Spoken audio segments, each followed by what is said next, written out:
जरा सोचिए, दो इन्वेस्टर है, एक इन्वेस्टर है जो कि खुद डिसीजन लेता है कि उसे कौन से म्यूचुअल फंड में इन्वेस्ट करना है, वहीं जो दूसरा इन्वेस्टर है वो किसी एडवाइजर या ब्रोकर के ऊपर डिपेंड करता है। जब वो डिसीजन देता है या फिर एडवाइस देता है तो उसके अकॉर्डिंग वो म्यूचुअल फंड में इन्वेस्ट करता है। तो आपके अकॉर्डिंग किसके सबसे ज्यादा रिटर्न बनेगा, अभी कमेंट कीजिए और इसका आंसर आपको वीडियो के एंड में पता लगेगा कि कौन सबसे ज्यादा रिटर्न बनाएगा। आज हम इस वीडियो में direct versus regular mutual fund के बारे में एकदम इजी और डिटेल में समझने वाले हैं, तो इस वीडियो के एंड तक आप बने रहे क्योंकि आपको एंड में पता चलेगा कि आपके लिए कौन सा बेस्ट है, डायरेक्ट है या रेगुलर है। तो आइए सबसे पहले समझते हैं कि डायरेक्ट और रेगुलर में डिफरेंस क्या होता है। देखिए, जो डायरेक्ट म्यूचुअल फंड होता है उसमें इन्वेस्टर खुद रिसर्च करता है म्यूचुअल फंड्स के बारे में कि उसके लिए कौन सा म्यूचुअल फंड सबसे बेस्ट है, लास्ट 3 ईयर 5 ईयर से क्या रिटर्न्स है, क्या एक्सपेंस रेशियो है, मतलब जितने भी पैरामीटर्स होते हैं म्यूचुअल फंड पे सेलेक्ट करने का, वो सब कुछ उसमें रिसर्च करता है। उसके बाद वो डिसीजन लेता है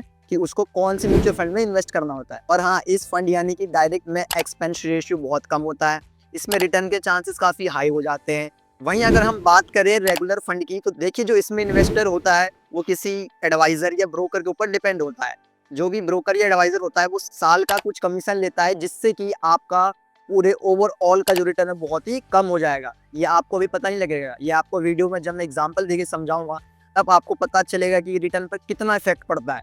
ये आपको एक बहुत आसान तरीका लगता है ना, लेकिन नहीं, ये इतना आसान नहीं है। इसे ऐसे समझिए कि आप खाना ऑर्डर कर रहे हैं, वही खाना अगर आप स्विगी या जेनोटो से ऑर्डर करते हैं तो आपको पता है कि आपको ज़्यादा पैसे पे करने पड़ेंगे, टैक्सीज या जितने भी उनके एक्सपेंसेस होते हैं उसमें ज़्यादा पैसे लगेगा। लेकिन अगर वही आप ऑर्डर ना करके आप ये डिसीजन लेते हैं कि नहीं यार, मैं तो खुद घर पे खाना बनाऊंगा और खुद खाऊंगा, तो उसमें आपके पैसा बचेगा, सेव होंगे उसमें, राइट। मैं आपको इसे और अच्छे से समझाता हूँ एक एग्जांपल लेके। मान लीजिए आपने 10 लाख रुपए एक म्यूचुअल फंड में इन्वेस्ट किया और उस पे साल का 12% रिटर्न मिलता है और उसका टाइम पीरियड है वो है 25 साल। यही रिटर्न आपको डायरेक्ट में 25 साल बाद जो मिलेगा अमाउंट होगा 3.1 CR। और यही अगर हम रेगुलर की बात करें तो पता है इसमें कितना इफेक्ट पड़ेगा।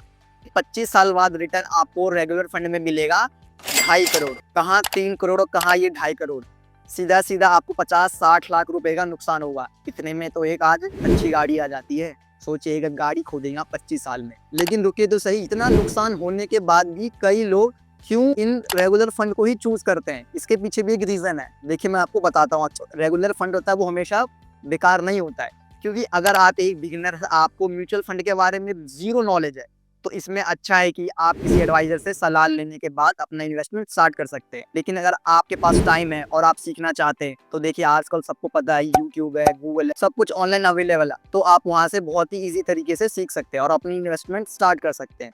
लेकिन जिनको कुछ भी नॉलेज नहीं है और जिनके पास टाइम नहीं है उतना, तो वो उनके लिए रेगुलर फंड्स अच्छा होता है। आप अपने आप से क्वेश्चन कीजिए कि आप किसी ब्रोकर या एडवाइजर के एडवाइस लेने के बाद इन्वेस्टमेंट करना चाहते हैं या आप थोड़ा सा समय निकाल के खुद सीखना चाहते हैं और इन्वेस्ट करना चाहते हैं, ताकि उससे जो आपका रिटर्न बनेगा वो लॉन्ग पीरियड में वो आपको काफी हाई अमाउंट मिल सकता है। और हाँ, ये मत सोचिएगा कि हाइब्रिड या डेट में हमने पैसा लगा दिया तो कुछ नहीं होगा, नहीं। डायरेक्ट और रेगुलर भी इतना ही इंपॉर्टेंट है जितना कि म्यूचुअल फंड के टाइप को चुनना है।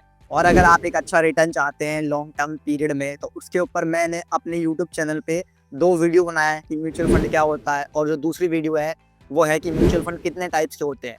तो उन दोनों वीडियो को जाके जरूर देखें, आपके लिए बहुत ही हेल्पफुल वीडियो होगा और आप डिसीजन बना पाएंगे कि आपके लिए कौन सा म्यूचुअल फंड सबसे अच्छा है। दोनों वीडियो का लिंक मेरे डिस्क्रिप्शन में आपको मिल जाएगा। सो यही था आज के लिए, मिलते हैं नेक्स्ट वीडियो में। टेक केयर, जय हिंद दोस्तों।